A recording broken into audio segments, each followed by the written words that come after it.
असंभव! कैसे हो सकता है ये? यज्ञ पूछ कैसे गई? वो सारी सूखी घास जो हमने फैलाई थी वो कहाँ गई? सुनो, सारे के सारे सुनो, यहाँ ध्यान दो। प्रस्तुत करते हैं इस मेले का विशेष आकर्षण।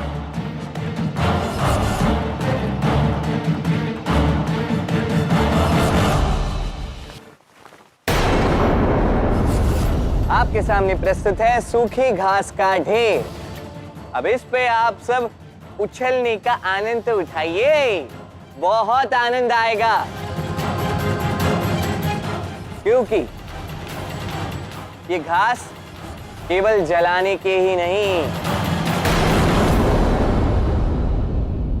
अच्छे कामों में भी उपयोग में आती है।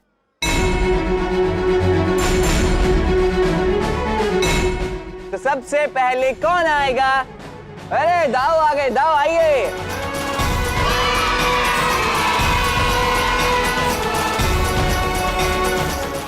आइए सभी आइए। अरे दाऊ, आनंद आ रहा है?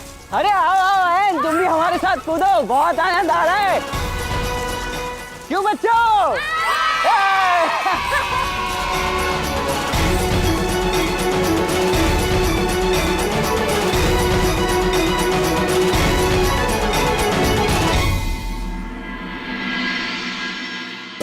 राधा रानी, ये है आज की अर्जित धनराशि, और आज काफी मात्रा में धन अर्जित हुआ है। यदि शेष दिन भी इसी प्रकार बीते तो हम अपना ऋण अवश्य चुका पाएंगे। ये सब केवल इसलिए संभव हो पाया है क्योंकि मैंने मेले में बच्चों के साथ साथ उनके माता पिताओं को भी आकर्षित करने का उपाय खोजा।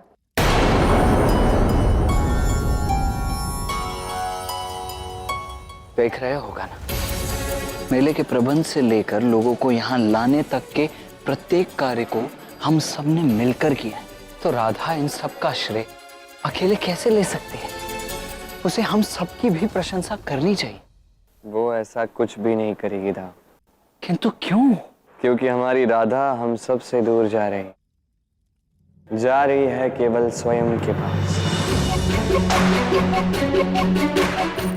मद में चूर होकर अपने अहम की ओर बढ़ती जा रही है दाऊ।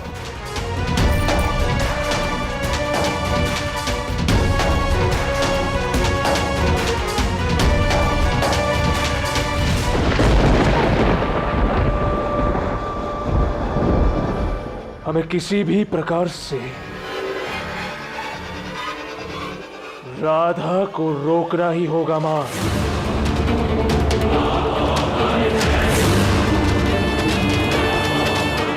हम जो प्रयास कर सकते थे हमने किया है, सब कुछ किया। अब बस एक ही मार्ग शेष है।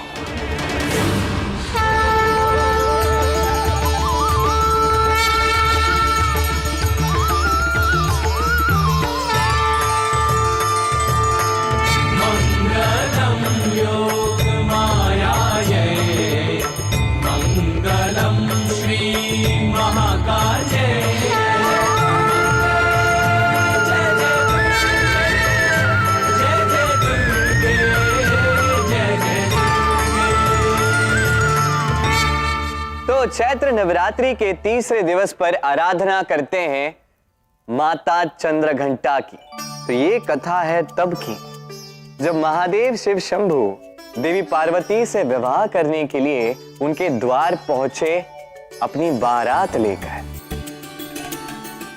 तब महादेव अत्यंत भयंकर अघोरी रूप में थे। अब ये देखकर पार्वती जी की माता मूर्छित हो गई। समस्त राज्य में हाहाकार मच गया। अब इस समय महादेव को समझाना आवश्यक था कि उन्हें अपना ये स्वरूप बदलना होगा। तभी देवी पार्वती ने धारण किया चंद्रघंटा रूप और महादेव को ये अघोरी रूप त्याग कर एक राजकुमार का रूप धारण करने के लिए मनाया। चंद्रघंटा का ये अवतार हमें ये सिखाता है कि कैसे हम अपने प्रेम अनुसार ढलते हैं, क्योंकि ये प्रेम ही संसार है। जो प्रेम से जुड़ा है वो इस संसार से जुड़ा है, और जो अहंकार से जुड़ा है वो अपने मित्रों से, अपने परिवार से, इस संसार से दूर होता जाता है, बढ़ता है केवल अपनी अहम की ओर। अहंकार में व्यक्ति अपनों को भूल जाता है।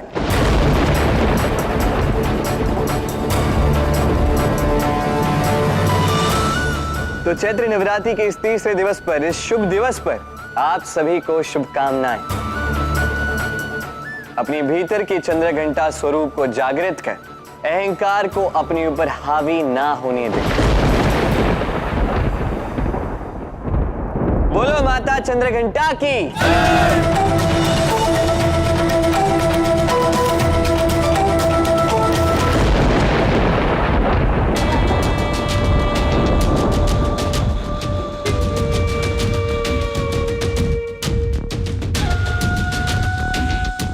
महाराज कंस, महाराज, महाराज कंस कहाँ है आप?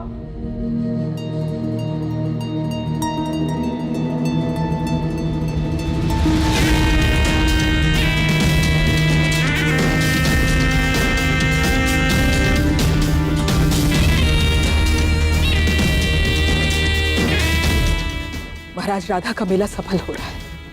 अगर इस नवरात्रि के शेष दिन भी इस मेले से उसे लाभ हुआ तो 10वें दिन वो सारा का सारा ऋण सूद समेत चुका देगी। उसे रोकना होगा महाराज। हाँ महाराज, हमने राधा को रोकने का हर संभव प्रयास किया, किंतु उसके पश्चात भी वो सफल हो गई। अब केवल आपकी अनंत शक्ति से ही ये कार्य संभव हो सकता है महाराज। याद था मुझे, जब तक वो कृष्ण राधा के साथ है तब तक तुम साधारण मनुष्य उसे कुछ भी क्षति नहीं पहुंचा सकते। उसके लिए असाधारण शक्ति और महान शक्तिशाली अस्त्र की आवश्यकता हो।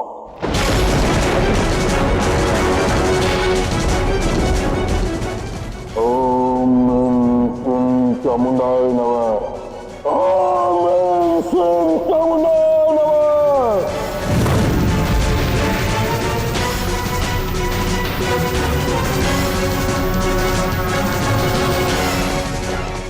एक ऐसा अस्त्र जिसे इस्तेमाल करने के लिए कृष्ण को भी शत बार विचार करना होगा।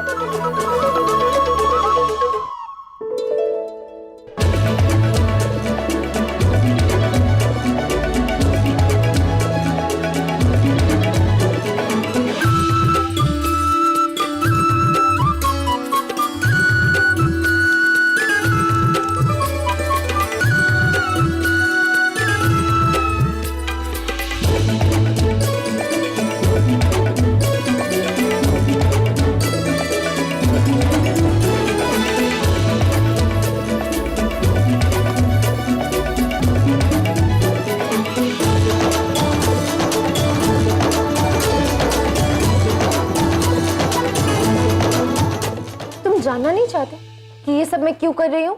हाँ, ये सब तुम क्या कर रही हो राधा? मुझे समझ में नहीं आ रहा है। क्योंकि तुमने मेरी सबसे प्रिय वस्तुओं को दुकान पे लगाकर बेच दिया ना, अब मैं भी तुम्हारी सबसे प्रिय वस्तुओं को बेचूंगी। आप बेचोगे? आप तो हमारी राधा रानी हो, आप सामान बेचोगे? क्यों नहीं बेच सकती? जब इतनी बड़ी समस्या का हल मैं अकेले निकाल सकती हूँ तो ये साधारण सी वस्तुएं तो मैं बेच ही सकती हूँ। वैसे क्या है जो आप नहीं कर सकते? बेचोगे क्या?